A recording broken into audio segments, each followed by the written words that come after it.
The night was draped in an inky blackness that seemed to swallow every glimmer of hope. Thunder rumbled ominously in the distance as thick, stormy clouds blotted out the moon's feeble light.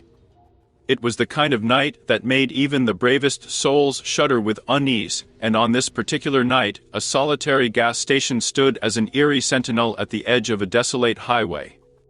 Nestled in the heart of nowhere, the gas station had the look of a place long forgotten by time. Its neon sign, once bright and beckoning, now flickered erratically, casting eerie shadows on the cracked pavement below.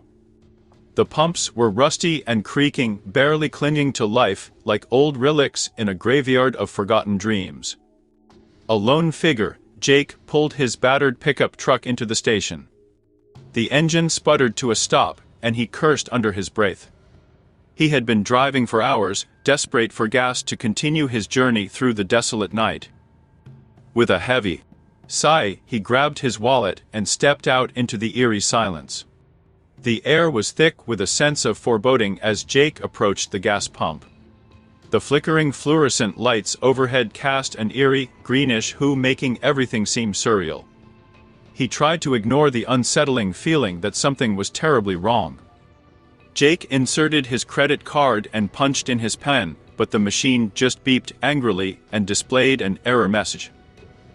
Frustration gnawed at him as he tried again, with the same result. He glanced around, feeling increasingly isolated and vulnerable in the eerie silence. A voice crackled through the ancient intercom system, making Jake jump. "Sorry, sir, but we don't accept cards tonight," it said, sounding mechanical and distant. "What do you mean you don't accept cards?" Jake shouted, his irritation mounting.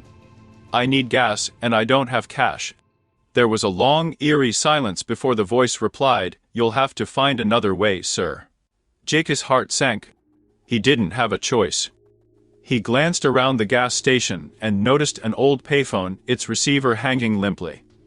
He scrounged through his pockets and found a handful of change. Desperation drove him to the payphone, and he dialed his friend's number. The phone rang once, twice, 3 times, but there was no answer. Jake's frustration grew as he pounded the receiver, demanding an answer. Finally, the line clicked, and a familiar voice came through. Distorted and filled with static. "Jake, is that you?" the voice said, sounding fearful. "Yeah, it's me," Jake replied, relief washing over him. "Listen, I'm stranded at this creepy gas station. Can you come pick me up?" There was a long pause, and then the voice on the other end said, "Jake, get out of there. Leave the truck. Walk away. Don't look back." Confused and alarmed, Jake demanded an explanation, but the voice was suddenly cut off. The payphone went dead, and the oppressive silence of the gas station returned. Panic surged through Jake as he hung up the phone. He couldn't understand why his friend had sounded so terrified. He scanned the desolate surroundings, his eyes drawn to the gas station's decrepit building. It seemed to loom over him, an ominous presence in the darkness. Just as Jake was about to make a run for it, he heard a faint rustling in the shadows. He froze, every muscle in his body tense, and strained his eyes to see. Something moved in the darkness, something unnatural. The night seemed to come alive with unseen horrors. Suddenly, the gas station's lights flickered and died, plunging Jake into utter darkness. He fumbled for his phone, the only source of light he had left. As the screen illuminated his surroundings, he wished it hadn't. Figures, grotesque and otherworldly, moved towards him from all directions. Their eyes gleamed with malevolence, their limbs twisted and contorted. They whispered eerie, incomprehensible words, and Jake's mind reeled with fear. He turned and ran, his heart pounding in his chest, but the creatures pursued him relentlessly. As he sprinted through the night, their chilling laughter echoed in his ears. The gas station, now a sinister monument to his terror, receded into the distance. Hours later, a passing motorist found Jake, battered and bruised, by the side of the road. He was incoherent, his eyes filled with unspeakable horror. He could only mutter one word over and over again: "Run." To this day, Jake's tale is told in hushed tones around campfires, a cautionary tale of the gas station of desolation, where the night comes alive with terrors that defy explanation. Those who hear it shudder, for they know that on the darkest of nights, in the loneliest of places, evil can take many forms. And the gas station at night is a place where nightmares come to life. This snippet was generated in Yandex Cloud Speakticket.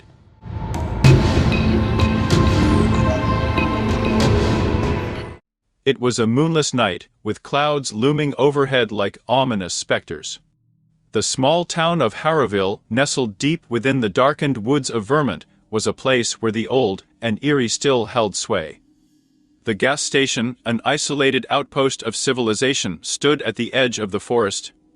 It was a relic from a bygone era, a lone beacon in the inky blackness of the night.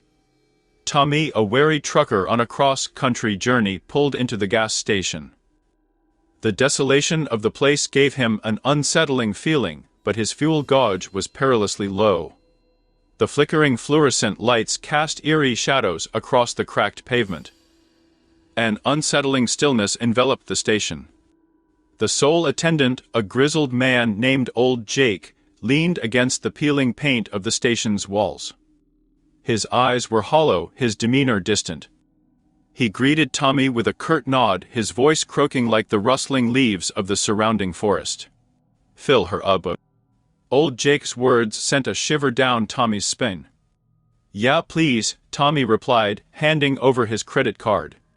As the gas flowed into Tommy's truck, the chilling silence was broken only by the distant howls of unseen creatures. Tommy's eyes scanned the area, catching glimpses of strange, shadowy figures moving in the trees. Fear clung to his heart like a vise. Old Jake finished pumping the gas and handed back the card, his hand cold as ice. "Be careful out there," he warned. Tommy nodded, his instincts urging him to leave this forsaken place. As he pulled away from the pump, a bone-chilling scream pierced the night, echoing through the forest like a haunting melody. Tommy's heart raced, and he slammed on the brakes. He saw her then, a young woman in tattered clothes, her face contorted in terror, stumbling towards him from the darkness of the woods. Her frantic cries for help chilled him to the core. Tommy threw open his door and rushed to her side. "Are you all right?" he asked, his voice trembling. "They're coming," she gasped, her eyes wide with terror. "You have to get out of here." Before Tommy could react, a group of shadowy figures emerged from the trees. Their faces were obscured by hooded cloaks, and they moved with an unnatural grace. They encircled Tommy and the young woman, their eyes gleaming with malevolence. "What do you want to?" Tommy demanded, his fear giving way to anger. Old Jake appeared among the cloaked figures, his face twisted into a sinister grin. "We need a sacrifice," he hissed, revealing a dagger gleaming in the pale light. Tommy and the young woman tried to flee, but the cloaked figures moved with an uncanny swiftness, blocking their path. Desperation gripped Tommy as he realized the dire predicament they were in. Just when all hope seemed lost, a deafening roar erupted from the forest, and the ground trembled beneath their feet. The cloaked figures hesitated, their attention drawn to the forest's edge. A colossal, nightmarish creature emerged from the darkness, a monstrous amalgamation of claws and teeth, a guardian of the woods. It swept its massive, scaly tail, sending the cloaked figures sprawling. Tommy and the young woman seized the opportunity to escape, sprinting towards the safety of Tommy's truck. The gas station and its eerie inhabitants were swallowed by the encroaching forest, the unearthly cries of the cloaked figures fading into the night. Tommy's truck roared to life, and he sped away from the nightmare, the gas station shrinking into the distance. As the first rays of dawn broke over the horizon, Tommy and the young woman reached the safety of a nearby town, their hearts still pounding from the horrors they had witnessed. They exchanged a knowing glance, silently acknowledging the unspeakable evil that lurked in the depths of that forsaken gas station at night, a place where darkness held dominion. And the line between the living and the supernatural was dreadfully thin.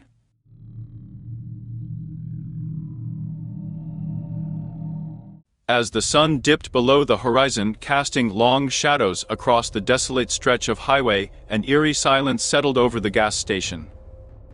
Nestled in the heart of nowhere, it was the last stop for miles, a dimly lit oasis in the midst of a vast, empty wilderness. Jake had been driving for hours, his eyes heavy with exhaustion. The flickering neon sign that read gas and go seemed like a beacon of hope. He pulled his beat-up sedan into the parking lot, the crunch of gravel beneath his tires breaking the silence. The station's lone attendant, an elderly man named Hank, sat perched behind the counter, a flickering fluorescent light casting ominous shadows on his wrinkled face. Jake, his heart pounding in his chest, got out of the car and walked toward the gas pumps. The night air was thick with an unsettling stillness. A bitter chill hung in the air, making his breath visible as he exhaled. The station's buzzing fluorescent lights struggled to penetrate the dense fog that had rolled in, reducing visibility to mere feet. As Jake began to pump gas, he noticed that the distant hum of the highway had faded into nothingness, leaving behind only the low, sinister buzz of the flickering lights. He glanced over at Hank, who was staring blankly at a screen behind the counter. On the screen, a grainy image showed a series of missing persons posters, each with the face of a person who had disappeared in the area over the years. Unease crept over Jake, but he shrugged it off as paranoia. He had been driving for hours after all, and the isolation of the gas station was playing tricks on his mind. He finished pumping gas and walked over to the counter to pay. "Pretty quiet night, ho?" Jake said, attempting to break the tension. Hank didn't respond. He just continued to stare at the screen, his eyes glazed over. Jake's unease deepened, but he handed over his credit card and Hank slowly rang up the purchase. As the receipt printed, Hank's expression shifted from blank to something more unsettling, a sly grin that sent a shiver down Jake's spine. Jake quickly grabbed his receipt and headed back to his car, wanting nothing more than to put the gas station behind him. But as he turned the key in the ignition, the engine sputtered and died. He tried again and again, but the car refused to start. Miles from civilization. He got out of the car and walked back to the gas pumps, desperate for help. Hank had vanished from the counter. "Hello," Jake called out, his voice trembling. "I need help with my car." No response. The only sound was the low hum of the flickering lights. Jake's heart raced as he walked around the station, searching for any sign of Hank. That's when he saw a flicker of movement near the old maintenance shed behind the station. With trepidation, Jake approached the shed, the creaking of the rusted door making him flinch. As he pushed it open, a foul smell hit him like a punch to the gut. Inside, the walls were adorned with grotesque, blood-smeared symbols, and the floor was littered with human bones. In the center of the shed, Hank stood, his grin wider and more malevolent than ever. He held a wicked-looking blade in one hand, and a sinister ritual circle surrounded him. "You should have kept driving," Hank hissed, his voice now cold and unnatural. Jake stumbled backward, terror gripping him like a vice. He turned and sprinted back toward the gas station, but as he reached the door, it slammed shut with a deafening crash. Trapped inside, he frantically looked for an escape. Suddenly, the lights overhead exploded, plunging the station into darkness. The only source of light now was the hellish glow of the ritual circle in the shed. Jake could hear Hank's eerie chanting growing louder, the words echoing through the station. In the pitch-black darkness, Jake felt a cold hand grab his shoulder. He screamed, but it was too late. The gas station had become a nightmarish trap, and he was just another victim of its sinister secrets. Hours later, the sun began to rise, casting its warm light on the gas station once more. But there was no sign of Jake, only the flickering neon sign that read gas and go, standing as a grim reminder of the horrors that had unfolded there that fateful night. And as the first customers of the day pulled into the parking lot, they couldn't shake the feeling that something was terribly wrong about the place, something that lurked just beneath the surface, waiting for its next victim to arrive.